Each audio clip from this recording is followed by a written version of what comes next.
ইমানদার নারী পুরুষ, তোমরা যারা ইমানের দাবিদার, তোমরা যারা ইমানদার, ইমানের দাবি করো, লা তুলহিকুম আমওয়ালুকুম, তোমাদেরকে যেন গাফেল না করে দেয় তোমাদের সম্পদ, ওয়ালা আওলাদুকুম, তোমাদের সন্তান সন্ততি, আন যিকরিল্লাহ, আল্লাহ তাআলার স্মরণ থেকে, আল্লাহ তাআলার জিকির থেকে। যদি তোমাদের সম্পদ আর সন্তান সন্ততি তোমাদেরকে আল্লাহ তাআলার জিকির থেকে গাফেল করে দেয়, উদাসীন বানিয়ে দেয়, তোমাদেরকে যদি আল্লাহ থেকে তোমাদের সম্পদ আর সন্তান সন্ততি ভুলিয়ে দেয়, আল্লাহকে ভুলিয়ে দেয়, আল্লাহ রাব্বুল আলামিন বলেন তাহলে তোমরা দুনিয়াতে ক্ষতিগ্রস্ত হয়ে যাইবা। আল্লাহ বলেন ওয়া মান ইয়াফআল যালিকা ফাউলাইকা হুমুল খাসিরুন।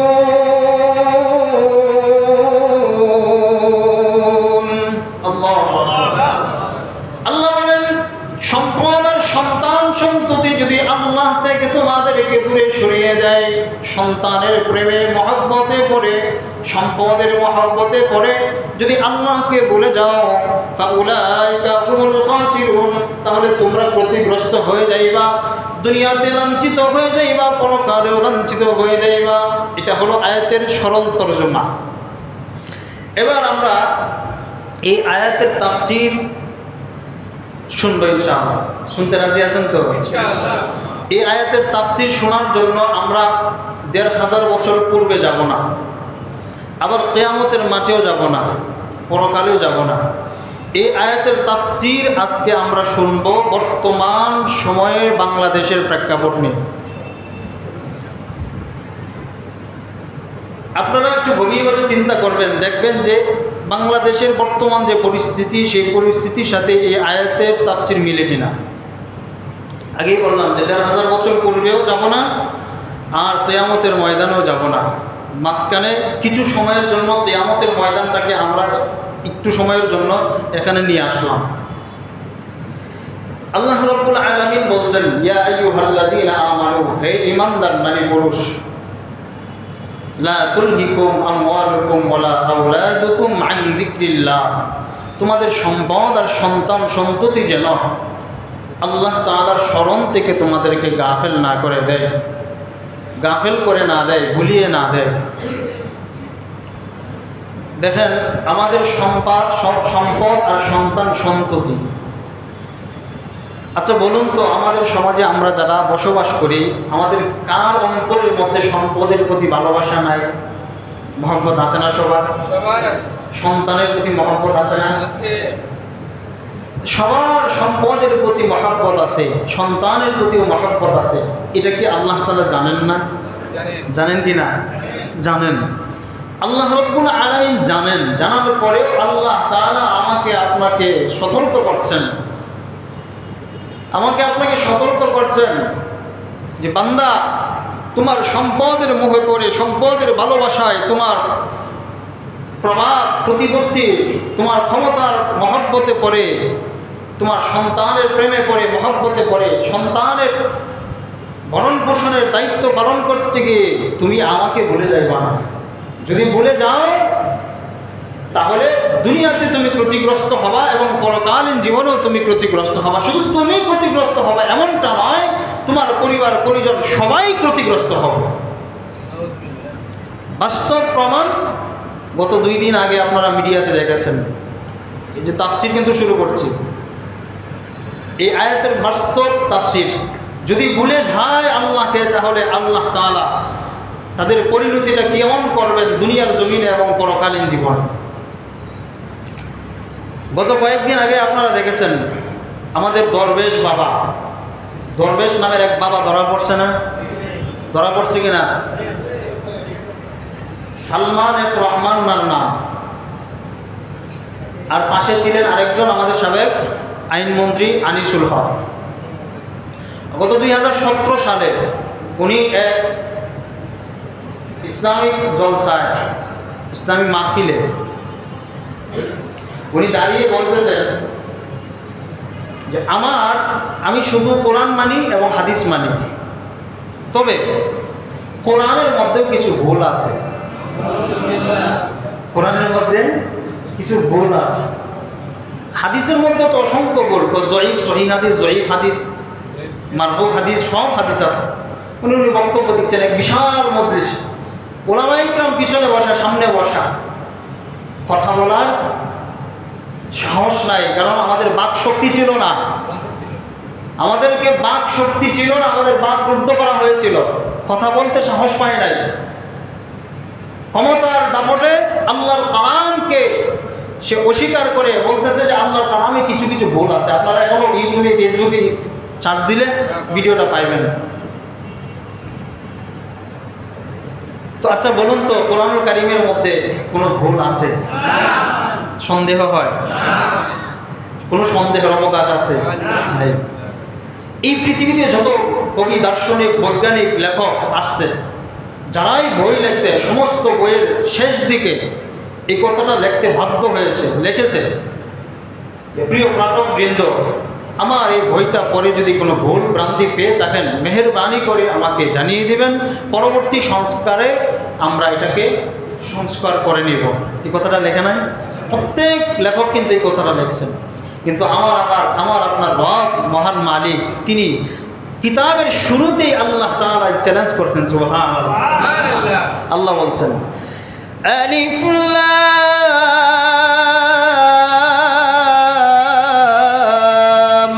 মিম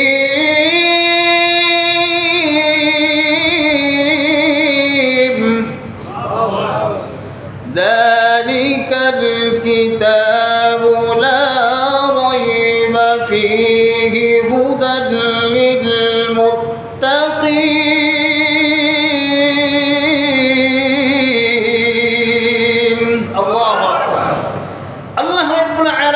প্রথমেই চ্যালেঞ্জ করছেন যে আমার এই কিতাবের মধ্যে কোনো ভুল নাই, কোনো সন্দেহের অবকাশ নাই। এই চ্যালেঞ্জ করেছেন কে? আল্লাহ।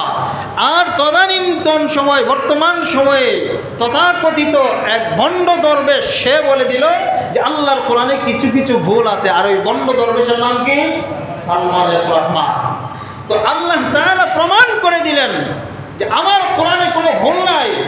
যেই গদির জন্য, যেই চেয়ারের জন্য, যেই নৌকার জন্য তুমি আমার কোরআনকে ভুল স্বীকার করেছো, কোরআনে ভুল ধরেছো, আমি আল্লাহ তোমাকে সেই ভুল ধরিয়ে দেখিয়ে দিলাম, প্রমাণ করে দিলাম আমি আল্লাহ সবচাইতে ক্ষমতাশীল, সবচাইতে পাওয়ারফুল। আমার চাইতে ক্ষমতাশীল, আমার চাইতে পাওয়ারফুল আর কোনো রব নাই। আমি আল্লাহ তোমাকে প্রমাণ করে দিলাম যেই নৌকার জন্য তুমি আমার কোরআনে ভুল ধরেছো, সেই নৌকাতেই তোমাকে লাঞ্ছনার মালা গলায় পরিয়ে আমি তোমাকে লাঞ্ছিত করে দিলাম। ঠিক কিনা? আল্লাহর ক্ষমতা আছে না নাই? আল্লাহ দেখিয়ে দিলেন। আর কোনো কারণে নয়, র্যাঙ্কিং বাড়ানোর জন্য, চেয়ারটা শক্তিশালী করার জন্য, মজবুত করার জন্য। আল্লাহর নাফরমানি, আল্লাহর সাথে নাফরমানি তো করছে, আল্লাহর কোরআনের সাথে নাফরমানি করছে। আর আল্লাহ তাআলা এটার প্রমাণ করে দিলেন যে আমার কোরআনে কোনো ভুল নাই। আমার কোরআনে কোনো ভুল নাই ছিল না। এই পৃথিবীর সৃষ্টি লগ্ন থেকে, কোরআন নাজিল হওয়ার পর থেকে কিয়ামত পর্যন্ত কোনো ভুল কেউ ধরতে পারবে না, কোনো প্রমাণ কোরআনের ভুল বের করতে পারবে না কেউ।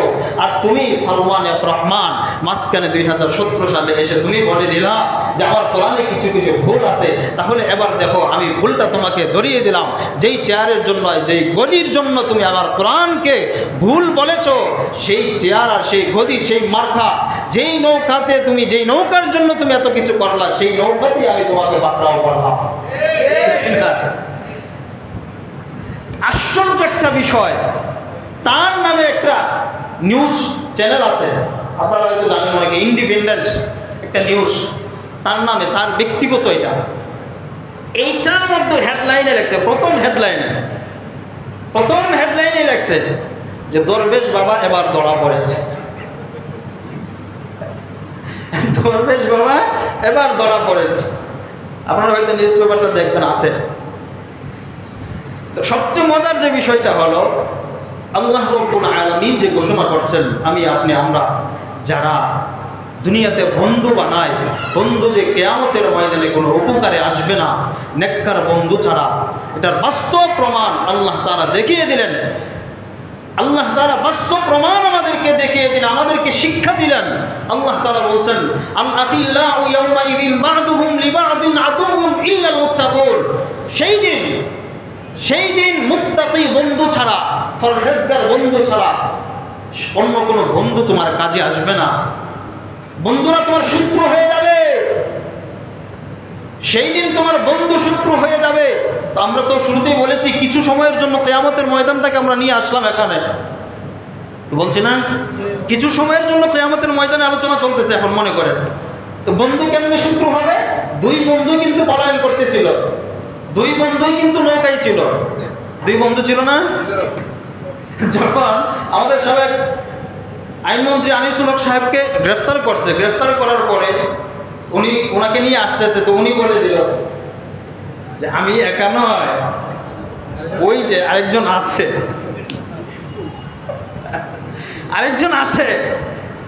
তো ওনাকে তো আর চেনা যায় না, কারণ আগের যে দরবেশ ছিলেন ওই দরবেশ তো আর নাই।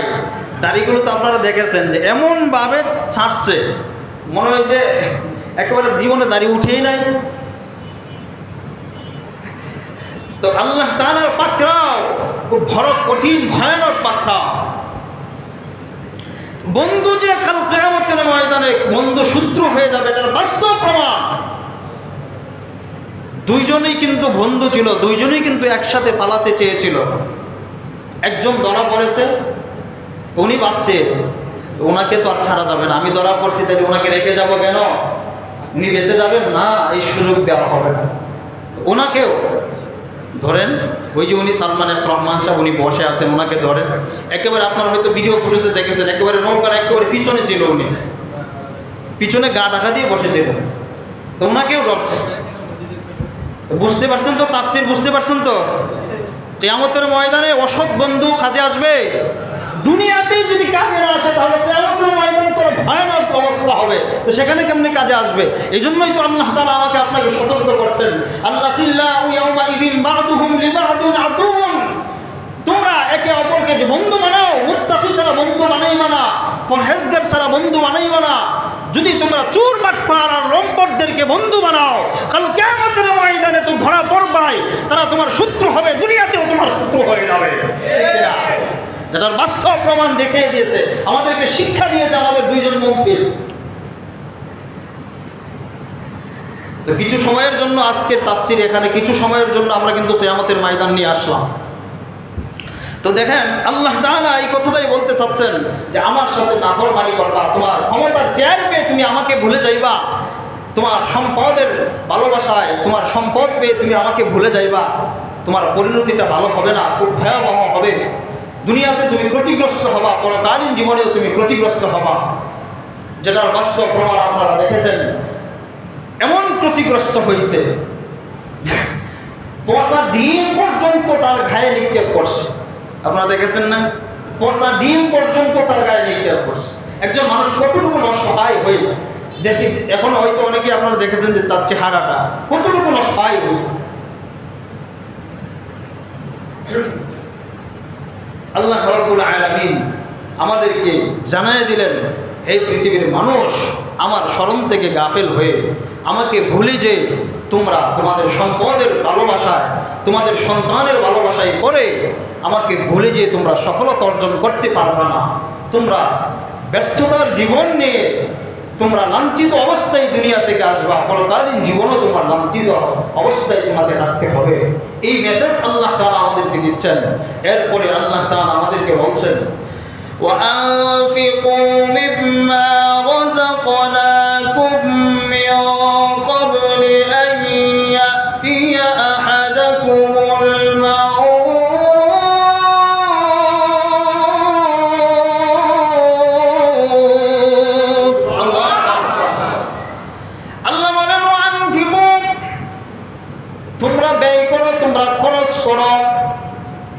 আদেশ করছেন, আনফিকু বলে আমলের শিখা বলছেন, আল্লাহ তাআলা আদেশ করছেন আনফিকু, তোমরা ব্যয় করো, খরচ করো।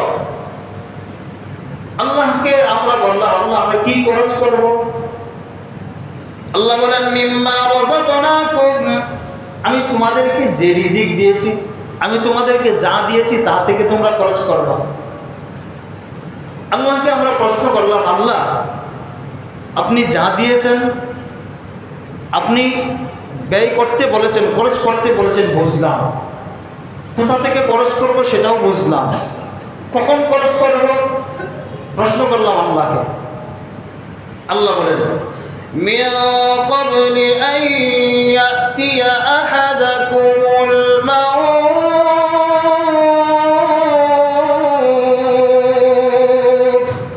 আল্লাহু আকবার, মৃত্যু আসার পূর্বে, মৃত্যু আসার পূর্বে তোমরা আমার দেয়া রিজিক থেকে তোমরা খরচ করবা। আল্লাহ তাআলা দেয়া রিজিক থেকে আমাদেরকে খরচ করার জন্য বলেছেন কে? আল্লাহ। শুধু পুরুষদেরকে বলছেন আর মহিলাদেরকে বলেন নাই। কি বলেন?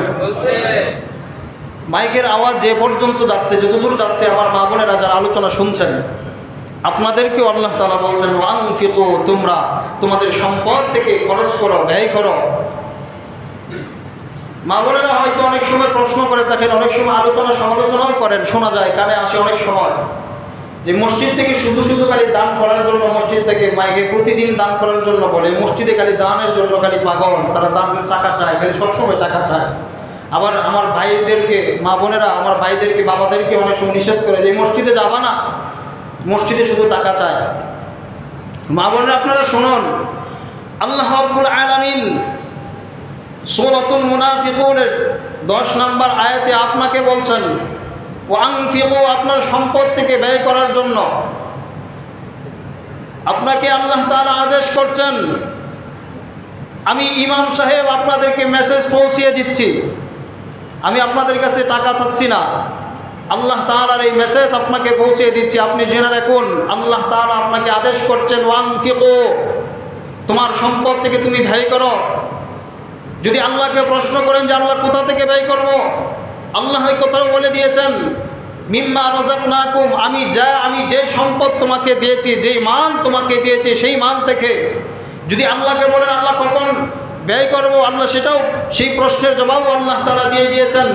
আল্লাহ এই কথাও জবাব দিয়ে আল্লাহ তাআলা বলেন মিন ক্বাবলি আন ইয়াতিয়া আহাদাকুমুল মাউত, মৃত্যুর পূর্বে তোমরা আমার দেয়া রিজিক থেকে তোমরা আমি আল্লাহর রাস্তায় ব্যয় করবা।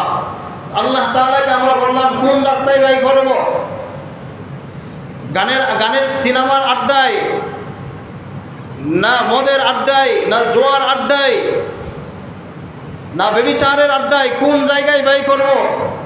আল্লাহ তাআলা এটা স্পষ্ট করে দিয়েছেন। আল্লাহ তাআলা বলেন ওয়াতাআওয়ানু আলাল বিররি ওয়াত তাকওয়া, তোমরা তাকওয়ার পথে তোমাদের সম্পদ ব্যয় করবা। কোন পথে? তাকওয়ার পথে। তাকওয়ার পথে খরচ করার জন্য আল্লাহ তাআলা আমাদেরকে আদেশ করছেন। তো মা বোনরা, আপনারা যারা বিভিন্ন সময় সমালোচনা করেন, মেহেরবানি করে সমালোচনা করবেন না। আপনার সম্পদ পবিত্রতা রক্ষার জন্য আপনারা হয়তো অনেক সময় ভাবেন যে আমার সম্পদ থেকে আমি যদি ব্যয় করি, আমি যদি খরচ করি, আমি যদি কিছু টাকা দান সৎকার করি, তাহলে আমার সম্পদ কমে যাবে। না, আপনার সম্পদ কমবে না, আল্লাহ তাআলা আপনার সম্পদ আরো 10 গুণ বাড়িয়ে দিবেন। সুবহানাল্লাহ। এই কথার প্রমাণ আছে না কোরআনে? আল্লাহ তাআলা কোরআন হাকিমে প্রমাণ করে দিয়েছেন, এবং দুনিয়ার বাস্তবতা আল্লাহ তাআলা বাস্তব শিক্ষা আমাদেরকে হযরত আলী রাদিয়াল্লাহু তাআলা আনহুর মাধ্যমে জানিয়ে দিয়েছেন। আপনারা হয়তো ইতিহাস এবং ঘটনা শুনেছেন, হযরত ফাতেমা রাদিয়াল্লাহু তাআলা আনহা অসুস্থ ছিলেন, ওনার আকাঙ্ক্ষা ছিল উনি ডালিম খাবেন। হযরত আলী রাদিয়াল্লাহু তাআলা আনহুকে বললেন যে আপনি আমার জন্য একটা ফল নিয়ে আসেন, ডালিম। তো উনি বাজারে গিয়ে একটা ফল, ডালিম একটাই পেলেন, উনি একটা ফলই নিয়ে আসলেন ওনার জন্য। তো রাস্তায় এক ভিক্ষুক সামনে দাঁড়িয়ে আলী রাদিয়াল্লাহু তাআলা আনহুকে বলতেছেন যে আপনি কি নিয়ে আসছেন, আমাকে দিয়ে দেন, আমার পেটে খুব ক্ষুধা। তো উনি আলী রাদিয়াল্লাহু তাআলা আনহুকে দিয়ে দিলেন ফলটা, ভিক্ষুক খেয়ে ফেলল। আলী রাদিয়াল্লাহু তাআলা আনহু দরজায় গিয়ে দাঁড়িয়ে খুব চিন্তিত অবস্থায় দাঁড়িয়ে রইলেন। হযরত ফাতেমা রাদিয়াল্লাহু তাআলা আনহা দেখে বুঝতে পারলেন এবং বলে উঠলেন, আপনি দাঁড়িয়ে রয়েছেন কেন? আসেন, মনে হয় ফল পান নাই বাজারে। তো আলী রাদিয়াল্লাহু তাআলা আনহু বললেন, ফল পেয়েছিলাম, নিয়ে আসছিলাম, কিন্তু রাস্তায় ভিক্ষুক চেয়েছে, আমি দিয়ে দিয়েছি। ফাতেমা রাদিয়াল্লাহু তাআলা আনহা বললেন, এই জন্যই তো আমি সুস্থ হয়ে গেছি। সুবহানাল্লাহ। তো ওনারা দরজা বন্ধ করে ভিতরে ঢুকলেন। সঙ্গে সঙ্গে দরজায় আওয়াজ শুরু হয়ে গেল। রাসূলের বৃদ্ধ সাহাবী হযরত সালমান ফারসি রাদিয়াল্লাহু তাআলা আনহু, উনি এক বড় ঝুড়ির মধ্যে মাথায় করে ডালিম নিয়ে আসছেন। আয়েশা ডাকতেছে, হে আলী, দরজা খুলো তাড়াতাড়ি, আমি আর মাথায় বোঝা বহন করতে পারতেছি না, আমার মাথা ফেটে যাচ্ছে, দরজা খুলো। তো আলী রাদিয়াল্লাহু তাআলা আনহু দরজা খুলে দেখলেন ওনার মাথার বিশাল বড় এক ঝুড়ি, যে ঝুড়ির মধ্যে ডালিম। তো আলী রাদিয়াল্লাহু তাআলা আনহু জিজ্ঞাসা করলেন, আপনি এগুলো কোথা থেকে আনলেন? তো আল্লাহ রাসূলের বৃদ্ধ সাহাবী হযরত সালমান ফারসি রাদিয়াল্লাহু তাআলা আনহু বললেন, হে আলী, আল্লাহর নবীর দরবারে একজন জান্নাতি পোশাক পরিধান করেওয়ালা ব্যক্তি তার বাগানের প্রথম ফলগুলো নিয়ে আসছে, আর আল্লাহর নবী তোমাকে হাদিয়া পাঠাইছে। সুবহানাল্লাহ। আল্লাহর নবী তোমার জন্য হাদিয়া পাঠাইছে। তো আলী রাদিয়াল্লাহু তাআলা আনহু বললেন, তো হাদিয়া তো আসছে, একটু চেক করা দরকার। উনি ঝুড়িটা নামিয়ে ফলগুলো গণনা শুরু করলেন। 1টা 2টা 3টা 4টা 5টা 6টা 7টা 8টা 9টা পর্যন্ত গেলেন। তো 9টা ঝুড়ি দেখে বললেন, 9টা ডালিম দেখে বললেন, তো এটা আমার জন্য নয়। আল্লাহ নবীর সাহাবী, মনে হয় আল্লাহ নবী অন্য কারো বাড়িতে পাঠাইছেন, আমার বাড়িতে পাঠান নাই। কেন? হযরত সালমান ফারসি রাদিয়াল্লাহু তাআলা আনহু বলেন, আমি এই ঘটনাটা উদ্ঘাটন করার জন্যই আমি একটা ডালিম আগেই আমি লুকিয়ে রেখেছিলাম।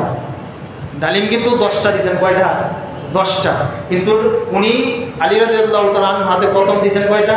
9টা। কেন? এটা ঘটনা।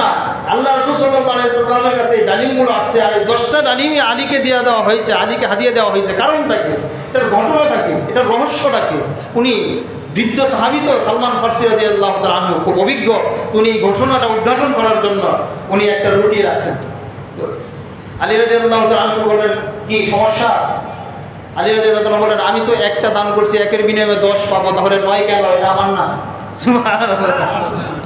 একের বিনিময়ে কয়টা পাবো? 10। তাইলে 9টা আসছে কেন? এটা তো আমার না, এটা আল্লাহ রাসূল মনে হয় অন্য কারো বাড়িতে পাঠাইছেন। তো সালমান ফারসি রাদিয়াল্লাহু তাআলা আনহু বাইর করে দিলেন যে, হে আলী, এই যে নাও তোমার আরেকটা। সুবহানাল্লাহ বলবেন। আলী রাদিয়াল্লাহু তাআলা আনহু বিশ্বাস কতটুকু ছিল যে একটা দান করছি আমি, আর একটার বিনিময়ে আল্লাহ তাআলা দিবেন কয়টা? 10টা। প্রমাণ কুরআনুল হাকীম আল্লাহ তাআলা স্পষ্ট করে দিয়েছেন। আল্লাহ বলেন, মান জাআ বিল হাসানাতি ফালাহু আশরু আমসালিহা। একের বিনিময়ে কত? 10। একের বিনিময়ে 10। আমি একটা নেক কাজ করব, আর বিনিময়ে আল্লাহ তাআলা আমাকে দিবেন কয়টা? 10টা।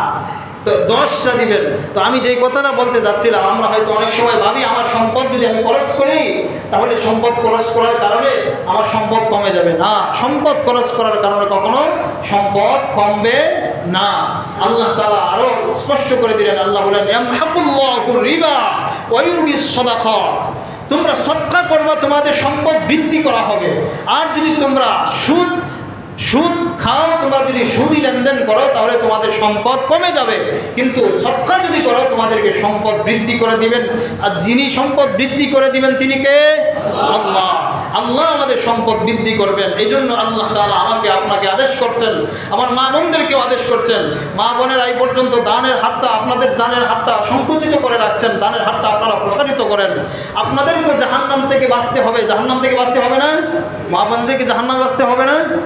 জাহান্নামের আগুন থেকে সকলকে বাঁচতে হবে। যদি জাহান্নামের আগুন থেকে বাঁচতে হয়, আল্লাহ পাকের নৈকট্য হাসিল করতে হয়, মানুষের সমাজে মানুষের কাছে ভালো মানুষ সাজতে হয়, ভালো মানুষ হতে হয়, তাহলে আমাকে আপনাকে বেশি বেশি দান করতে হবে।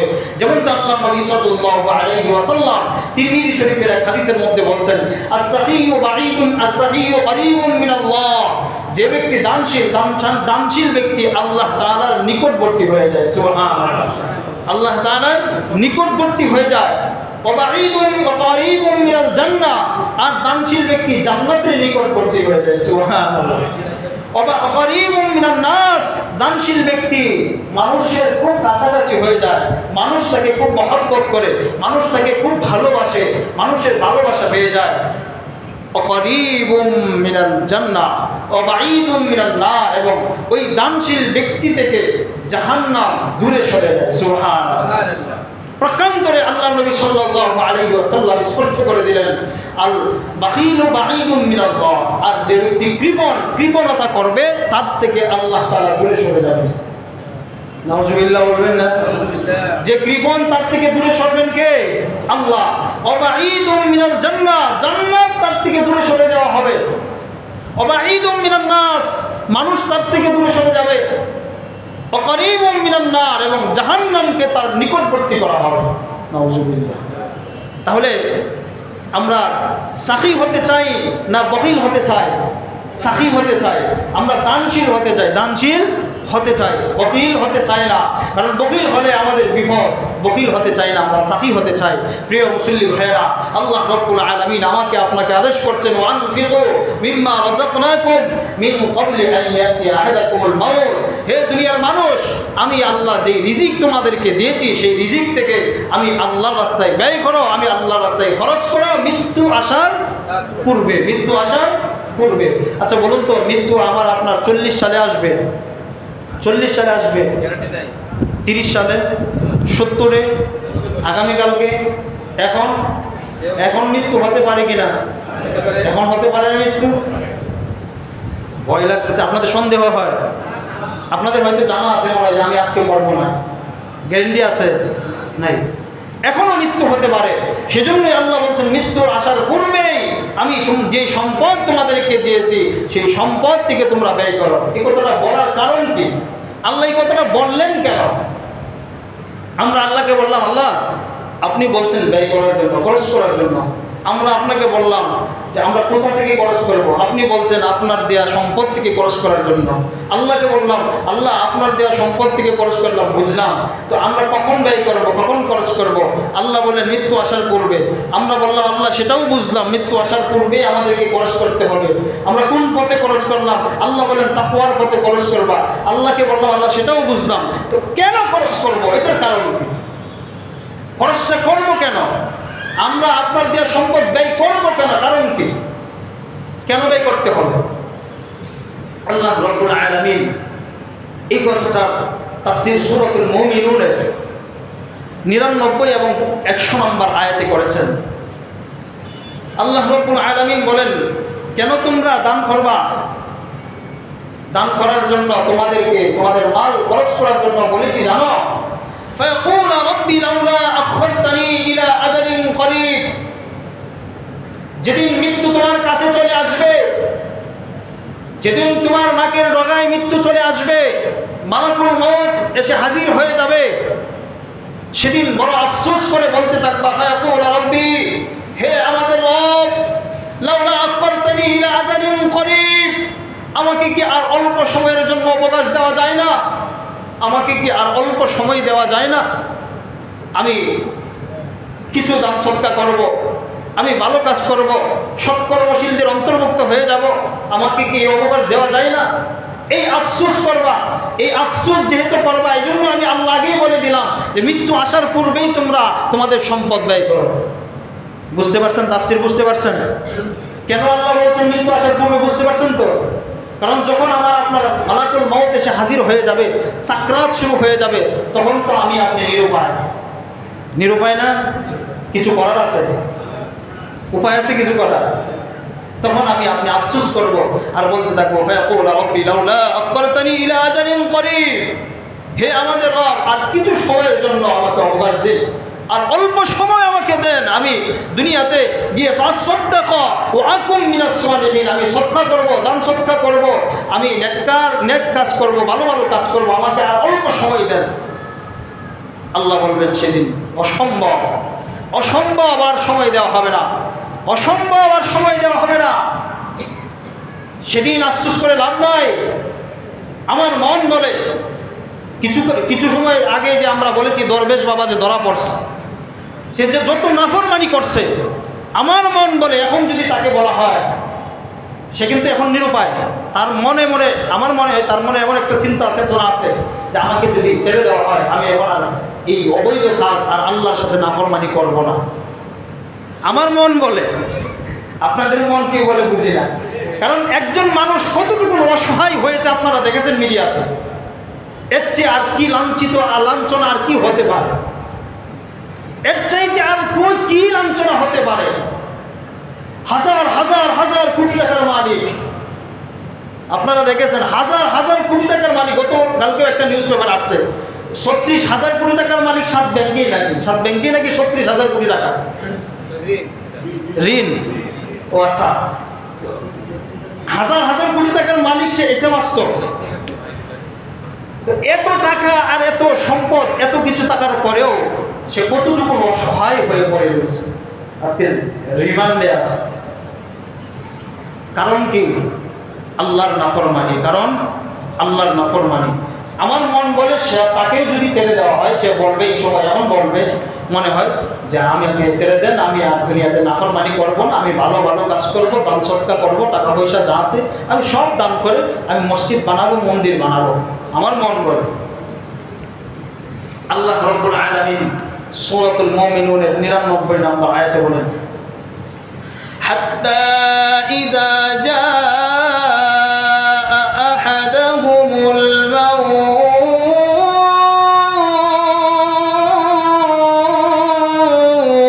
আল্লাহু আকবার।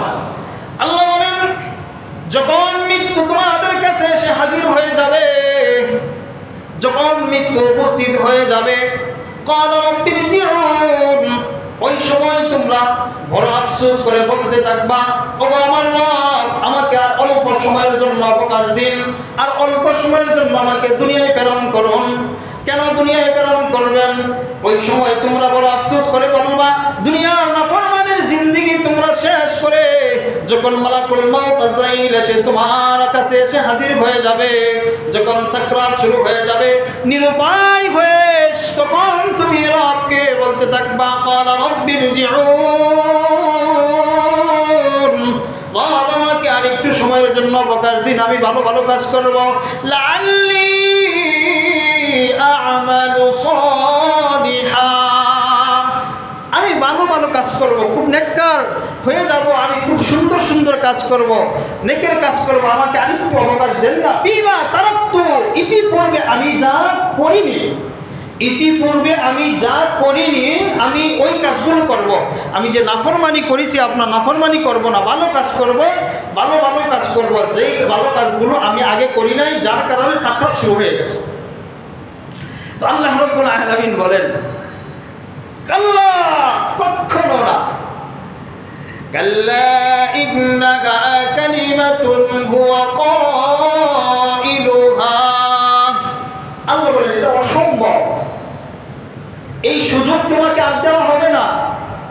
আরে তোমাকে তো অনেক সুযোগ আমি দিয়েছি, তোমার সামনে তোমার বাবাকে আমি নিয়ে গেছি, তোমার সামনে তোমার মাকে আমি নিয়ে গেছি, তোমার সামনে তোমার ভাইকে আমি নিয়ে গেছি, তোমার সামনে রোড অ্যাক্সিডেন্ট হয়েছে, তোমার সাথী রোড অ্যাক্সিডেন্টে মারা গেছে, তুমি মরো নাই, তোমাকে আমি সতর্ক করছি, তোমাকে বহু অবকাশ দিয়েছি, তোমাকে আমি জ্বর দিয়েছি, তোমাকে আমি জন্ডিস দিয়েছি, ক্যান্সার দিয়েছি, হার্টের রোগ দিয়ে তোমাকে আমি আল্লাহ সতর্ক করছি বারবার, কিন্তু তুমি সতর্ক হও নাই। আজকে তুমি নিরুপায় হয়ে এখন তুমি আমার কাছে আফসোস করে যতই চাও না কেন, তোমাকে আর সেই সুযোগ দেওয়া হবে না। কাল্লা, কখনো না, কালিমাতুন হুয়া কাইলুহা, তোমার কথাটা তো সেই কথা যারা আজ থেকে 16 বছর 14 বছর 15 বছর আগে 16 বছর আগে, আজ থেকে 16 বছর আগে যারা জেনে গেছিল, তারা ওই সময় নিরুপায় হয়ে বলছিল যে আমরা যদি বের হয়ে যাই আর কোনো কাজ করব না, আর কাউকে হত্যা করব না, আর লুটপাট করব না, চুরি করব না, জিনা করব না, ব্যভিচার করব না, কাউকে কষ্ট দেব না। আজ থেকে 15 বছর 16 বছর আগে যারা জেলে গেছিল তাদের কথা ছিল, তাদের বক্তব্য ছিল এটা। আমি কিন্তু আগেই বলেছি কিছু সময়ের জন্য তাফসীর বোঝার জন্য কিয়ামতের ময়দান কিন্তু এখন নিয়ে আসছি সামনে। এই কিয়ামতের ময়দানের আলোচনাই কিন্তু চলতেছে। তো তারা ওই সময় বলছে এই কথাগুলো যে আমাদেরকে ছেড়ে দেন, আমরা আর এই কাজ করবো না। ক্ষমতা না পেয়েও 2 দিন 3 দিন পরে ক্ষমতা না পেয়ে জেল থেকে বের হয়ে যেই কথা সেই কাজ, আগে যা করেছিল তার চাইতেও আরো ভয়ানক কাজ করতেছে না? আগে যেমন ছিল তার চাইতেও আরো ভয়ানক কাজ করতেছে। মানুষকে হত্যা করতেছে, মানুষকে কষ্ট দিচ্ছে, লুটপাট করতেছে। এর চাইতে আগে যা করছিল তার চাইতে আরো ভয়ানকভাবে করতেছে। এটা আল্লাহ তাআলা জানেন। এজন্য আল্লাহ তাআলা বলে দিয়েছেন, ওয়ালাউ রাদ্দু লাআদু লিমা নূহু আনহু ওয়া ইন্নাহুম লাকাযিবুন। আল্লাহু আকবার। আল্লাহ বলেন তোমরা তো চাইতেছো যাইবা দুনিয়াতে, যদি তোমাকে পাঠানো হয়, ওয়ালাউ রাদ্দু, যদি তোমাকে পাঠানো হয়, লাআদু লিমা নূহু আনহু, তুমি আগে যা করছিলা তার চাইতে আরো বেশি করবা। আগে যে পরিমাণ নাফরমানি করছিলা এর চাইতে আরো বেশি পরিমাণ নাফরমানি করবা। এটা আমি আল্লাহ জানি। এজন্য কাল্লা, কখনো তোমাকে পাঠানো হবে না, এখন তোমাকে শাস্তি ভোগ করতেই হবে। আল্লাহ বলতেছেন তুমি মাত্র সাকরাত শুরু হয়েছে, মাত্র তোমার সাকরাত শুরু হয়েছে, এখনই তুমি এত চিন্তিত, তোমার সব দিয়ে দিবা, তোমার সম্পদ সব দান করে দিবা, তুমি সব ভালো কাজ করবা। আরও তো সামনে রয়েছে, বারজাখ রয়েছে সামনে, ময়দানে মাহশার রয়েছে সামনে। ওই দিন কি করবা? এই জন্য আল্লাহ তাআলা বলছেন, মিন ক্বাবলি আন ইয়াতিয়া আহাদাকুমুল মাউত, মৃত্যু আসার পূর্বে তোমাদের সম্পদ থেকে তোমরা আল্লাহর রাস্তায় ব্যয় করো। তাফসীর বুঝছেন তো? কেন ব্যয় করবো বুঝছেন তো? কারণ সেদিন আমরা আফসোস করব, সেই আফসোস করে কোনো লাভ হবে না। আল্লাহ তাআলা সূরা ইব্রাহিমের 44 নম্বর আয়াতে বিশ্বনবী মুহাম্মদ আরবি সাল্লাল্লাহু আলাইহি ওয়াসাল্লামের মাধ্যমে আমাদেরকে জানায় দিলেন। আল্লাহ বলেন, ওয়া আনযিরিন নাসা ইয়াওমা ইয়াতিহিমুল আযাব। আল্লাহু আকবার। আল্লাহ বলেন, ও নবীজি আপনি মানুষদেরকে জানিয়ে দেন সেই দিনের কথা, যেই দিন আযাব তাদের কাছে চলে আসবে, যেদিন শাস্তি তাদের কাছে চলে আসবে। ফায়াকুলুল লাযীনা যালামু, সেই দিন জালেমরা বলবে, রব্বানা আখিরনা ইলা আজালিন করিব। সেই দিন জালিমরা বলবে, আযাব যখন আসবে তখন বলবে। তাহলে ওই আয়াতের তাফসীর আর ওই সূরা ইব্রাহিমের 44 নম্বর আয়াতের তাফসীর একটু চিন্তা করে দেখেন মিলে কিনা। আল্লাহ বলতেছেন, মিন ক্বাবলি আন ইয়াতিয়া আহাদাকুমুল মাউত, মৃত্যু আসার পূর্বে তোমরা ব্যয় করো, খরচ করো। তো ওই খরচটা মৃত্যু আসার পূর্বে কেন বলছেন? যে মৃত্যু যখন শুরু হয়ে যাবে, সাকরাত যখন শুরু হয়ে যাবে, তখন তুমি নিরুপায় হয়ে যাবা, তোমার আযাব চলে আসবে, শাস্তি চলে আসবে। আল্লাহ বলেন, নবী আপনি আপনার বান্দাদেরকে বলে দেন, মানুষকে এই সুসংবাদটা জানিয়ে দেন, এই সতর্ক করে দেন যে তারা যেন এই সময় আযাব যখন চলে আসে তখন তারা তো বলবে, ফায়াকুলুল লাযীনা যালামু, তখন জালেমরা বলবে, রব্বানা আখিরনা ইলা আজালিন করিব, আমাকে কি আর অল্প সময়ের জন্য সুযোগ দেওয়া যায় না? আল্লাহ আমাকে কি আর অল্প সময়ের জন্য সুযোগ দেওয়া যায় না? আজালিন করিব, মৃত্যু এসে উপস্থিত হয়ে যাবে, তখন এই কথা বলতে থাকবে। আল্লাহ বলছেন, না, লাভ নাই, কোনো লাভ নাই, অসম্ভব, তোমাকে সেই সুযোগ আর দেওয়া হবে না। তখন এই জালেমরা বলবে, নুজিব দাওয়াতাকা, আল্লাহ আপনার নিদর্শন সমূহ, আমরা আপনার ডাকে সাড়া দিয়ে আমরা আপনার নিদর্শন সমূহ পালন করব, মানব, ইমানদার হয়ে যাব, সব কিছু করব। নুজিব দাওয়াতাকা, আপনার আহ্বানে আমরা সাড়া দেব। ওয়ানাত্তাবিউর রাসূল, অবশ্যই রাসূলদের অনুসরণ করবই। আল্লাহ বলেন, আওয়ালাম তাকুনু আকসামতুম মিন ক্বাবলু মা লাকুম, আওয়ালাম তাকুনু আকসামতুম মিন ক্বাবলু মা লাকুম মিন যাওয়াল।